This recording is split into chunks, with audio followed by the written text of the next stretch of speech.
So, Craig, today is January 12th, and it would seem that, judging by recent media reports, that Trump wants to expand the American empire with Greenland, the Panama Canal, and whatnot. What do we make of this? Yeah. It's part of making America great again, greater in size. Yeah, he wants Canada. He wants Greenland, a Denmark possession, and he wants the Panama Canal back. But it's not only Trump that's on the march for empire. We see it also from the collapse of Syria. Syria now is petitioned between the Turks, the Americans, and the Israelis. The Israelis have the southern part, the Turks, the northern part, and the Americans, of course, have the oil, where the money is. And and what we see happening now is an Israeli government committee uh, turned in a report to the government and said, "Look, we had better be focusing on war with Turkey." Well, for years and years and years, Israel has been focused on war with Iran, and they've been trying to focus us on war with Iran. And we still see this. Just yesterday, or the day before, perhaps, Trump's special envoy to Ukraine, his name is Keith Kellogg. Now, this is the envoy to Ukraine, but he has already jumped into the Iranian arena, and he says that the time is right for the United States to change Iran for the better. Of course, our changes are always, when we destroy a country, it's always for the better. Well, um, it looks to me like that Keith Kellogg is behind the times because I know Israel is very confident, but I really can't imagine them going to war with Iran and Turkey at the same time. That would be a That would mouthful. be that would be a formidable undertaking with little chance of success.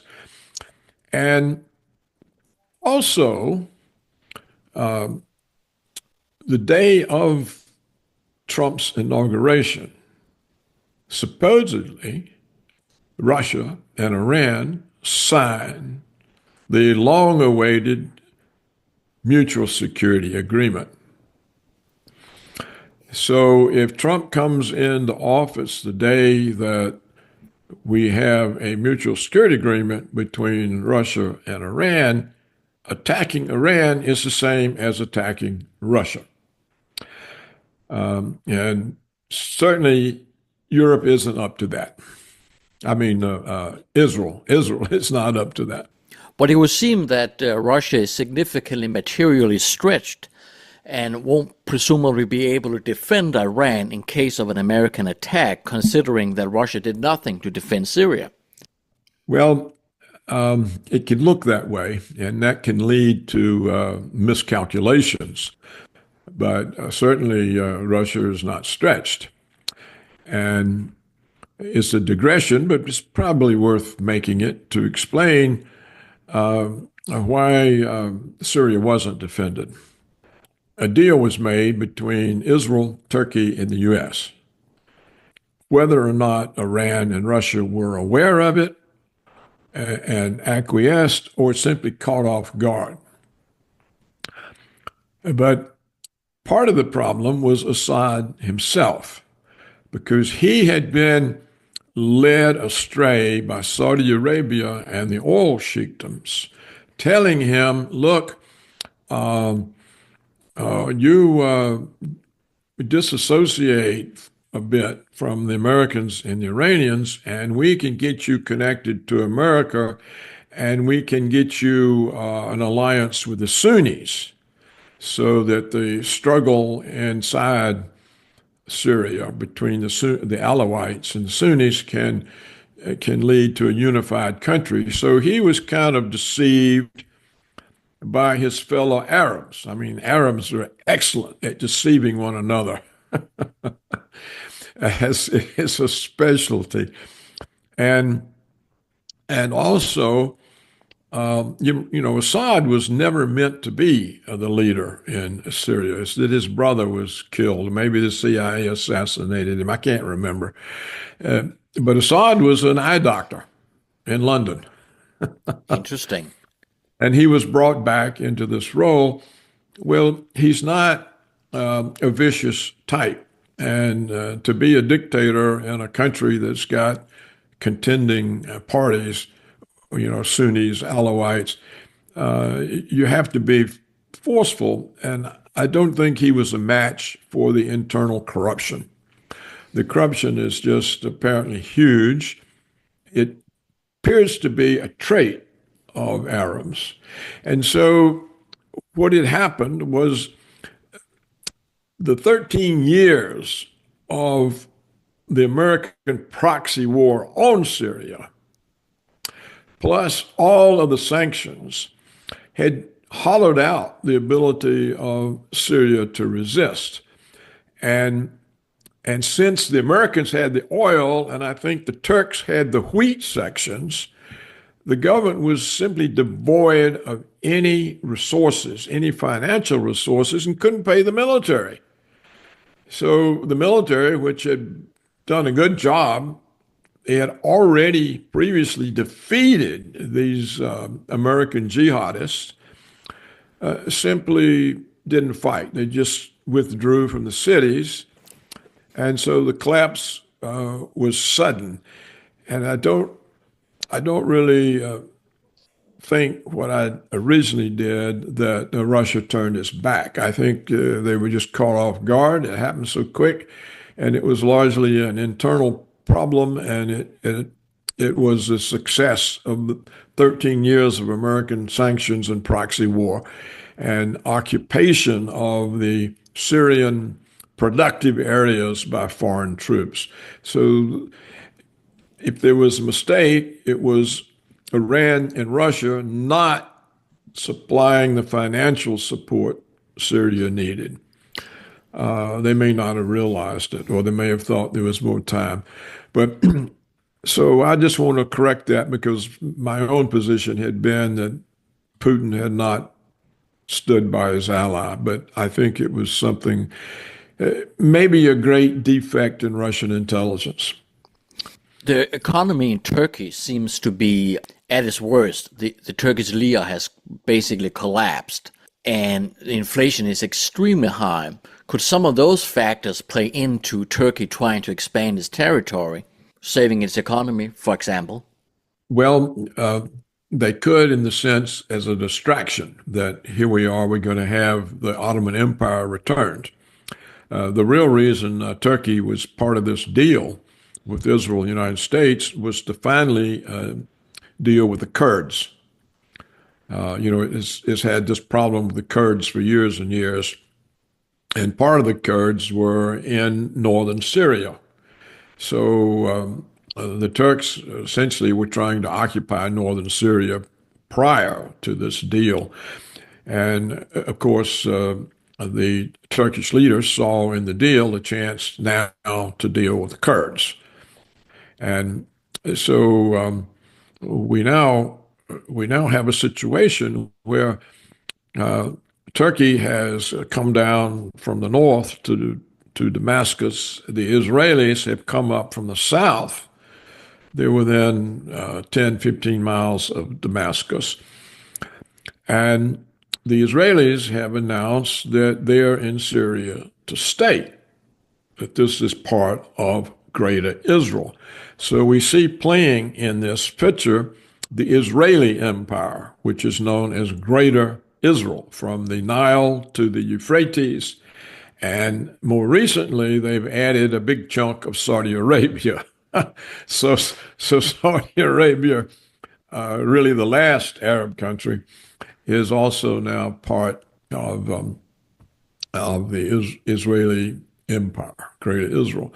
Well, as you say, if the Turks are experiencing a currency problem, which would mean inflation from the imports, and it's entirely possible this is that the Turkish currency has been attacked in the foreign exchange markets by the United States.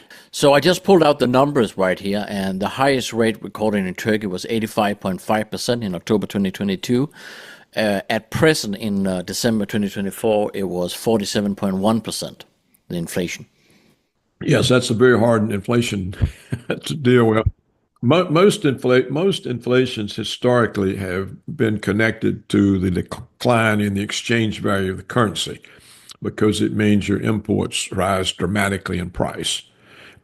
And and we do know that the financial markets can drive down currencies. I mean, this is how George Soros made his billions. He made the money driving down the British pound.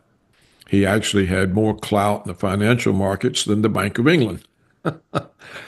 So, so if you can drive down the British, if one man can drive down the British pound, then clearly the Turkish currency would not be difficult. So I don't know that the Turkish inflation is a result of a tax on the Turkish currency and the currency markets. I'm just saying it could well be. Clearly, if you can't do anything about that, if Turkey can't do anything about that, then the Turkish leader can emphasize the return of the Ottoman Empire. But given this Israeli government committee's conclusion that it's time to start preparing for war with Turkey. Now, look at this. Now, if Israel gets in war with Turkey, which they could very easily do, fighting over who gets how much of Syria, because Syria is part of Greater Israel and it's also part of the Ottoman Empire. So the collapse of Syria is bringing Turkey and Israel head to head, and an Israeli government committee has admitted that. Well, okay, so I think that the Israeli focus on Iran will lessen.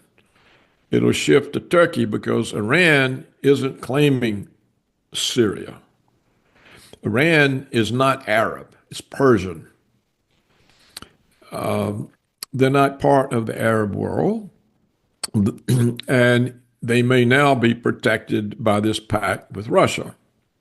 So it looks to me like Netanyahu is going to be focusing on Turkey because he wants Syria, and so does Turkey.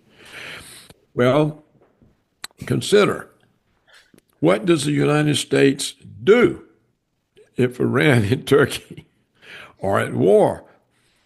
Turkey is a member of NATO. The United States would be required to go to Turkey's defense against Israel. That's impossible with the control Israel exercises over the United States government. There's no way. That would collapse the confidence in the NATO alliance if that scenario unfolded.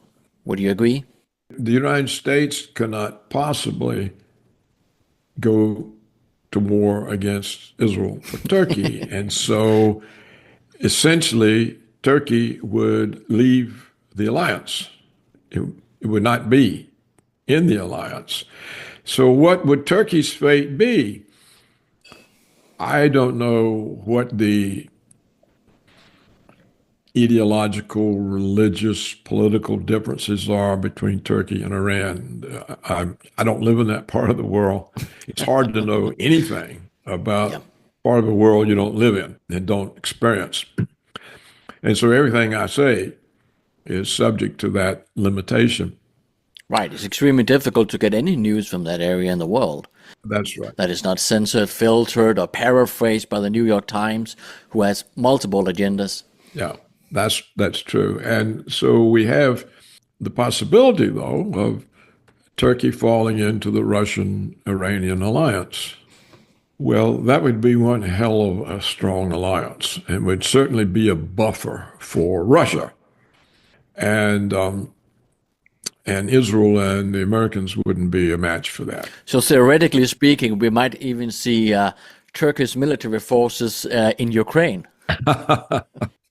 Well, uh, the consequence of this could be it looked to me initially as very bad for Iran and Russia because they've lost Syria, which is the buffer for Iran. It's the home of Russian naval and air force bases, and it was the path by which Iran was able to resupply the Hezbollah militia in Lebanon, which had kept Israel out of Lebanon. So it looked on the surface like a complete disaster for Russia, for Iran, and for Hezbollah. But if the effect is a war between Israel and Turkey that forces Turkey out of NATO, and they end up allied with Russia and Iran, then the outcome for Israel and the United States won't be good. And so it didn't take but a day or two for me to see that my initial expectation that this was a defeat for Russia and Iran may actually it could turn out to be a victory for them. I think it's worth starting to think along those lines because, to repeat myself, how does Israel go to war with Iran if Iran is protected in a mutual defense pact with Russia? And if Israel goes to war with Turkey, what does the United States do? I mean, the United States would really be on the spot because it's NATO or Israel. And I'm confident, not completely confident, but confident that the United States would go with Israel. Therefore, you would see a complete change again in what seems to be the correlation of forces in the Middle East. Could, as a third alternative, could the U.S.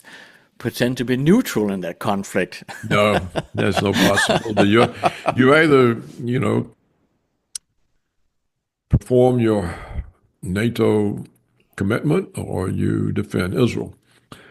And Israel has so much influence in the United States, not just in governmental areas, but in financial areas, education, media, entertainment. If the United States Congress will ask Netanyahu to come address the joint houses of Congress while he is launching a genocide and give him 53 standing ovations, this shows enormous power of Israel over the United States government, far more power than the American people have. Right, and in addition to that, the U.S. also strongly condemned that the International Criminal Court issued arrest warrants for Netanyahu, even though his crimes are very well documented. The American protection of Israel is complete. It's total. Right, so we can clearly conclude that it would side with Israel in this hypothetical conflict. Yeah. So Turkey would exit NATO, and to avoid isolation, it would turn to Russia and Iran. Other countries might follow as well if they see that the U.S. is not fulfilling its Article 5 commitment, that one attack on a NATO country is equivalent to attack of them all. Particularly since Trump doesn't like it anyhow. He doesn't like NATO. So yeah, that could happen. I think Europe is essentially irrelevant and that it's powerless. The way I see the EU is its purpose is to destroy the sovereignty of national governments, and it's slowly achieving that. In fact, it's reached the point where in Europe, a political party that claims to represent the ethnic basis of the country is said to be fascist, Nazi, racist. For example, Le Pen's party in France. It used to be called the National Front. Now it's the National Rally. You know, she's now facing a criminal sentence. And after she serves a term, she's not allowed in politics for 5 years. And it's all over applying a law to her. They don't apply to anybody else. Wow, wow, wow. Where have we seen that recently? Yeah, they learned it from the persecutions of Trump. And her party, which was to represent the ethnic French, whereas the government was more inclined to represent the immigrant invaders, it's now trying to become respectable. And that means the leader wants to be in office more than he wants to be true to the party's founding principle, which is we're here to represent French people and nobody else. So, and you see what happens in Germany when a party tries to represent German people, German interests, not Americans, and not Washington's interests. They're called right wing, Nazi, fascist. And we see Elon Musk coming to their defense, which is a good thing because someone should defend them. Why are you racist Nazi? Because you want to represent the people who are the ethnic base of the country. So you can see how well institutionalized the attacks on nationality are everywhere in Europe, everywhere in Europe. And we've seen it also in the scandal coming to light that in Great Britain, or the UK as they call it today, the British government, regardless of whether it was Tory or Labour, and the British police have been protecting the Pakistani rape gangs. And that the attitude of the police and the government seems to be that the British people have to serve up their daughters for the sexual gratification of immigrant invaders. And that this has been going on, the refusal to do anything about this. And the claim is that there have been 250,000 young, underaged British girls held in sexual bondage for rape gangs. And the police have refused to act. And instead, when parents make an issue of it, they warn the parents to shut up or you'll be arrested as a racist. I did some research into the matter. My brother, he brought it up. So I thought, well, let's look at the official statistics, which I readily found online. And in England and Wales, there was an increase of around 16,000 rapes per year to 70,000 within 2 or 3 years or so. Huge increase. And then I thought, well, how does this rate compare to other countries in the EU? So I calculated the number of rapes per 100,000 citizens, and I compared with the rate in Italy. Those statistics are also readily available. And the rate was roughly 1,000% higher in England and Wales. And so that clearly shows that there is a huge problem that seems to have been completely ignored in the mainstream media. I haven't heard about this until relatively recently. Well, Elon Musk brought it up. You know, he publicly denounced the British Prime Minister Starmer for it, and using very strong language. But, you know, I hear from Norway and Sweden, the same thing happens there. Yeah, I calculated the Swedish rate, and that was really high as well. Well, what all this is about is my statement that, in a real sense, Europe doesn't exist because a country is a nation requires an ethnic-based population. A Tower of Babel is not a nation. It's a geographical location. And European countries are becoming geographical locations, but they're losing their nationhood because they're turning into towers of Babel. They're being overrun with immigrant invaders from a variety of non-European cultures, and they don't assimilate to European culture. And we see that in the activity of the rape gangs, for example, in the UK. That's just one example. So, but to get back to our topic, which is the collapse of Syria and the likely consequences, uh, it looks like the consequences will be different than I originally thought. I saw this as the isolation of Russia and Iran, a weakening of the position of both, making Iran more subject to attack, making it harder for Russia to end the Ukrainian conflict on terms acceptable to Russia. And now the possibility arises, oh no, it's all going to be different, that Iran and Russia are going to be unified, and maybe Turkey is going to be forced into joining them because if it's at war with Israel, the United States will go to Israel's side. Turkey will be out of NATO. And therefore, we would end up with a pretty solid barrier along southern Russia. This would be as important, if not more important, to Russia than Ukraine.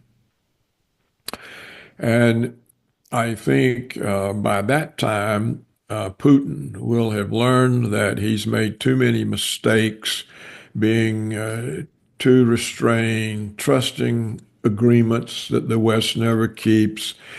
And he will have had a lot of lectures from the Russian general staff who will start influencing and insisting on more forcible responses. So if the Americans don't understand this change or this possible change, they may cross too many red lines and blunder into a war. Of course, a war that they won't win. So that's my message. Let's be aware that the outcome of this may turn out to be in Iran and Russia's interest. I think Israel's position has not been strengthened in the way I thought. They will have gained probably part of Syria, but how much further they can go when they face with Turkey, Russia, and Iran, that remains to be seen.